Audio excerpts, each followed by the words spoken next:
Flu నేపథ్యంలో ఆంధ్ర రాష్ట్రంలో bird flu నిర్ధారించిన నేపథ్యంలో తెలంగాణ ప్రభుత్వం కూడా ఈ బర్డ్ ఫ్లూపై చాలా అప్రమత్తమైంది. దీనిలో భాగంగా సూర్యాపేట జిల్లాలో జిల్లా కలెక్టర్ గారి ఆదేశాలతో పోలీస్ యంత్రాంగారి సహకారంతో మనం కూడా పశుసంవర్ధక అధికారులందరూ మేము ఈ బర్డ్ ఫ్లూ ఈ జిల్లాలో వ్యాప్తి చెందకుండా అనేక కట్టుదిట్టమైన చర్యలు తీసుకోవడం జరుగుతుంది. దానిలో భాగంగా మన ఆంధ్ర బోర్డర్ అయినటువంటి కోదాడ రామాపురం క్రాస్ రోడ్ దగ్గర మనం ఒక చెక్ పోస్ట్ని ఏర్పాటు చేయడం జరిగింది.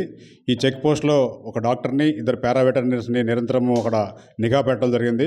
ఎలాంటి వాహనాలు కోళ్లను క్యారీ చేసే ఎలాంటి వాహనాలు రాకుండా వాటిని నిఘా పెంచుతూ వాటిని వెనక్కి పంపించడం జరుగుతుంది. ఇప్పటికే దాదాపుగా ఒక 5-6 వాహనాలు మనం వెనక్కి పంపించడం జరుగుతుంది. ఈ బర్డ్ ఫ్లూ అనేది వైరస్ వ్యాధి వలన వస్తుంది. ఈ బర్డ్ ఫ్లూ సోకిన కోళ్లలో ఎక్కువగా ఈ శ్వాసకోశ సంబంధమైన వ్యాధి ఇది. దీనివల్ల ముక్కులోంచి చీమిడిలాగా రావటం, కళ్ళు ఎర్రబడటం, కాళ్ళు ఈ మిగతా బయట వ్యాటిస్ పైన వ్యాటిస్ ఇవన్నీ మొత్తం బ్లూ కలరేషన్ వస్తాయి. కాబట్టి ఇలాంటి లక్షణాలు కలిగి ఉంటాయి. ఈ లక్షణాలు కలిగి ఉన్న పశువుల దగ్గరికి, కోళ్ళ దగ్గరికి ఎవరైనా మనుషులు పోయినా కానీ ఇది జూనోటిక్కి అంత ఇంపార్టెన్స్ అయిన ప్రాముఖ్యతమైన వ్యాధి కాదు. ఇది మనకి ఫ్లూ ఎంతైతే వస్తుందో ఆ ఫ్లూ వ్యాధి తప్ప అంత ప్రాణాంతకమైన వ్యాధి ఏంది కాదు.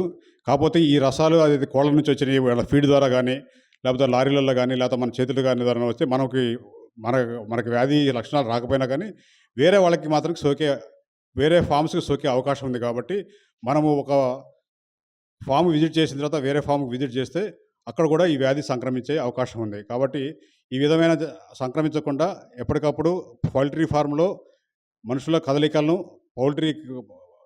కోళ్ళ యొక్క కదలికలను నియంత్రించినట్టయితే ఈ వ్యాధిని కనుక మనం వ్యాప్తి చెందకుండా అరికట్టవచ్చు.